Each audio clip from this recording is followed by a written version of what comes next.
Justement, Iron Horse, quoi. Autre team, absolument incroyable. Je pense que c'est le meilleur team. D'ailleurs, c'est là où j'ai eu les meilleurs résultats, hein. J'ai gagné les 2 championnats du monde, c'est, sous Iron Horse et c'était vraiment génial. Le mécano, JC, juste, un vélo mais plus que neuf, quoi. Chaque course, tous les jours, entraînement. Il nous démontait les vélos, tous les soirs, il refaisait tout. Il bossait, il avait 3 pilotes quand même. Il y avait, Samil, Justin Avikainen et moi-même. Mmh. Donc il avait du taf et c'est pas comme aujourd'hui où c'était un mécano par pilote. Donc ouais, on était quand même bien lotis. Qu'est-ce qui faisait que ce team, donc à part, JC, qu'est-ce qui faisait que ce team était aussi incroyable? Il y a un peu de l'originalité du manager, Sean Heimdall, qui bosse maintenant chez Monster d'ailleurs Ouais? et qui a un peu amené Monster dans le milieu, mine de rien. Vraiment original comme manager. Pas un peu macho aussi, donc c'était un peu dur d'être la seule fille, dans le team, mais il menait le team, avec simplicité, on va dire quand même, parce qu'il a démarré avec une équipe sans moyens finalement au début, avant d'arriver vraiment à faire ce qu'il a fait de ce team. Et je pense que c'est son travail d'aller toujours chercher des sponsors, d'aller, essayer de faire les choses simples finalement. Mmh. Et puis très pro, très américain, très pro pour le coup, avec, les autocollants comme il faut, et c'est ça aussi qui a aidé, le team à se démarquer.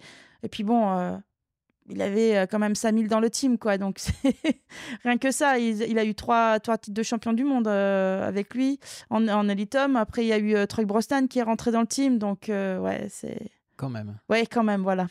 Alors Samil, si on fait un petit focus là-dessus, enfin là-dessus pardon, sur lui, toi tu arrivé dans le team, je me souviens plus trop, mais Sam était comment en termes de niveau et de carrière à ce moment-là?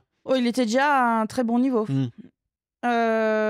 Puisqu'il était junior quand je roulais chez Intense et on était souvent en contact parce que, Chris Kovarik qui était dans le team, donc c'était mon coéquipier, australien aussi.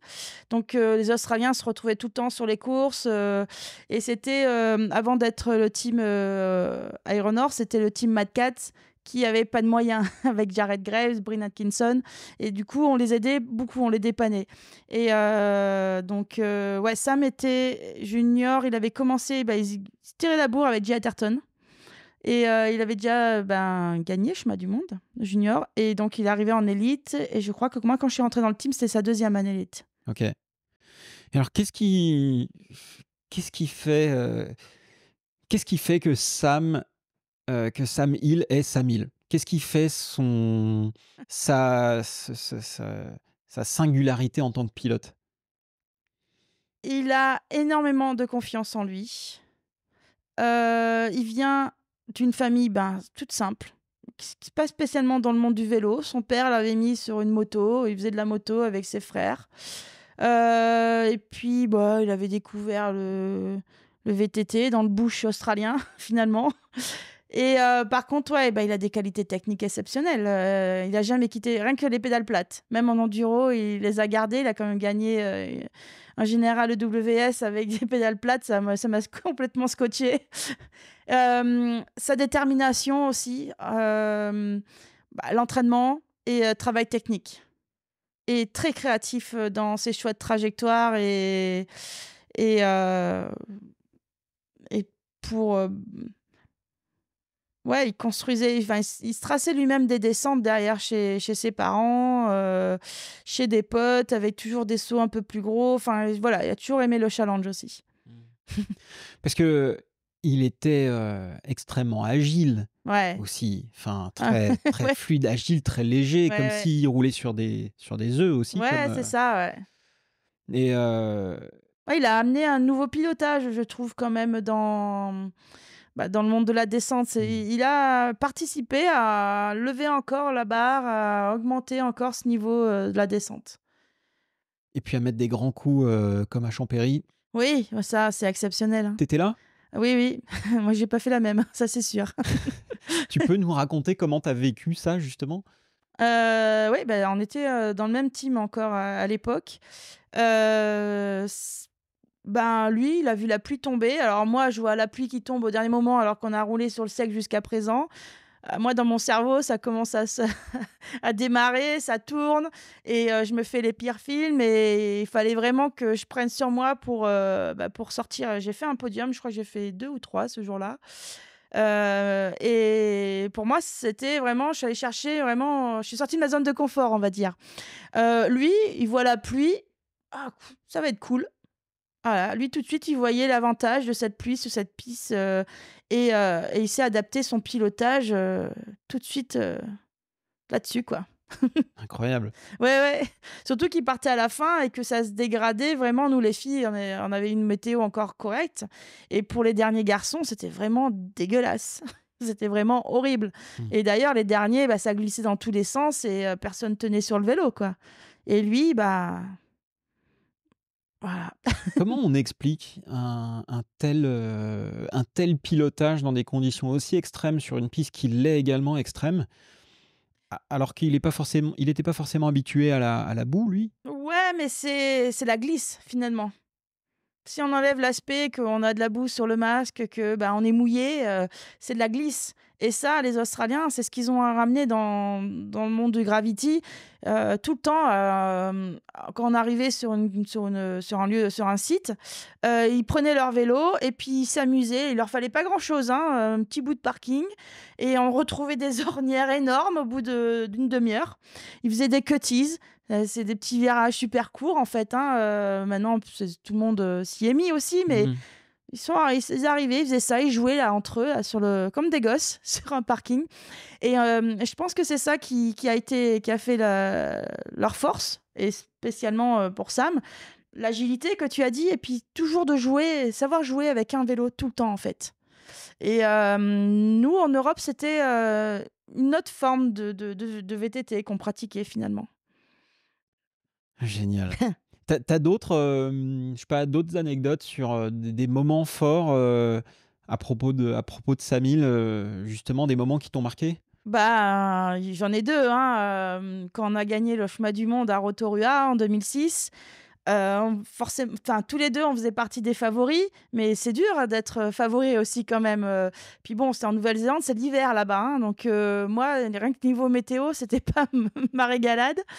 Lui, non, toute la semaine, il est resté concentré dans son truc. On savait tous les 2, on était là pour gagner et rien d'autre. De manière, on s'était avec les compètes l'été et tout, on s'était formaté quoi, en gros, c'est ça, hein et on était là pour gagner et c'est tout. Donc je gagne, descente, femmes et je me rappelle, lui aussi, il a gagné, chez les hommes et c'était juste génial quoi, dans le même team, c'était top et on a réitéré la même chose l'année d'après à Fort William. Waouh. Voilà et son frère, il y a la photo, elle traîne sur les réseaux sociaux. Son frère qui était là à Fort William, qui a on faisait la photo, la finale, les 2 champions du monde sur le podium et son frère qui nous rejoint avec un kangourou gonflable là sur le podium. Voilà, ça c'est des images que je me rappelle régulièrement parce que c'est juste marrant en fait. Bah, ouais et puis, Et interdit par l'UCI. OK, oui, ça c'est un autre truc, quoi et si je refais mes notes, mais en 2007, en plus, toi, tu as tout gagné? Quasi, enfin, Heu, en coupe du monde? oui, enfin non. J'ai, sauf la première et dernière manche de coupe du monde et sinon j'avais gagné, tout le reste dans l'année. En fait, c'était un début de saison assez difficile. Non, je me mélange. Oui, en 2007, j'ai tout gagné, oui, mais j'étais encore sur une autre saison là. Non, c'était une saison simple finalement. Oui, j'avais gagné le général de la coupe du monde, championnat de France, championnat d'Europe, championnat du monde et le champ Et général de la coupe du monde? ouais, je l'ai Ouais, dit en premier celui-là. Oui, ça? bah, oui, je me rappelle parce que j'avais fait une photo avec, tous les maillots sur la chez mes parents dehors, hein. Genre je faisais ma lessive. Je me souviens d'une photo de Nico Vouillos comme ça aussi. Une Ouais. photo de, tu vois, J'ai dû la copier sûrement, oui, ouais, voilà, c'est ça, sur la corde à linge. ouais, sur la corde à linge, ouais. Photo de Nico Vouilloz, il devait pas être jeune non plus, qui était ouais, avec tous ses maillots. Ok, donc belle saison. Iron Horse, tu jusqu'à quand alors? Dernière année, c'était 2007. Ok, 2008, j'ai basculé sur, toujours sur un Iron Horse, mais dans l'équipe, Maxxis. ok. C'était dur, hein, d'être une fille dans ce team, Iron Horse quand même. C'était le manager, qui m'a quand même bien aidé, mais c'est un grand, grand macho. Donc c'est vrai que, du coup, j'ai un peu regardé ailleurs et donc Iron Horse voulait que je reste quand même sur les vélos et donc je suis rentrée dans le team Maxxis, Iron Horse et ah bah, là, j'ai été un peu mieux accueillie en tant que femme. Parce que, enfin, concrètement, c'était quoi qu'est-ce qui merdait dans Bon, ben, c'est pas évident de enfin, il avait du mal, le manager, à gérer, heu, un gars et une fille à haut niveau, finalement et sa préférence était clairement pour Sam. C'était sa pépite qu'il avait Mmh. remarqué dans le team Mad Catz à l'époque et qu'il avait mené jusque-là et bah, avoir Sabrina dans les pattes, c'était j'ai l'impression d'être plus, un embarras qu'autre chose de temps Mmh. en temps. Ouais, tu sentais une différence de traitement? Oui, oui, Mmh. clairement, c'est sûr. Pas pour le mécano, ça, au Ouais. niveau de la mécanique, j'ai toujours, été bien servie, on va dire. JC s'est surtout très bien servi, enfin, s'est très bien occupé de moi. Je vais arriver à aligner mes mots. C'est l'émotion, je crois, de rappeler tous ces souvenirs. Mais ouais, au niveau du management, c'était dur, Mmh. très dur.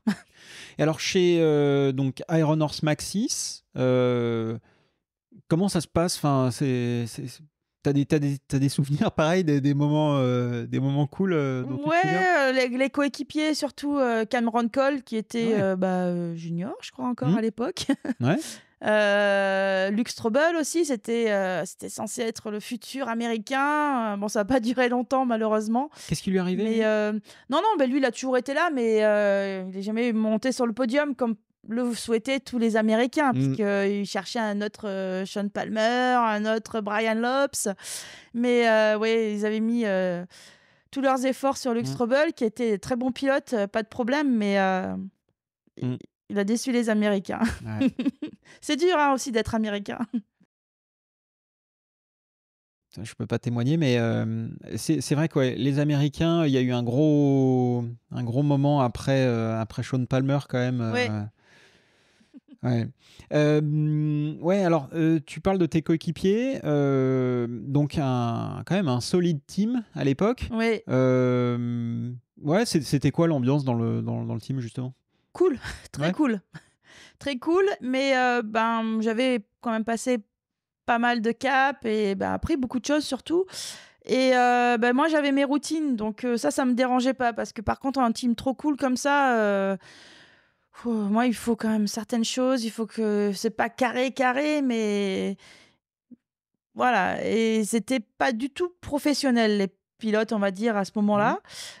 C'est, un peu de découverte et puis c'était la première fois qu'ils étaient dans un team, sérieusement, pour ramener des médailles, quoi et bah, moi, j'avais ma rigueur et mon expérience que j'ai quand même amenée dans le team aussi et ça a fait une bonne équipe.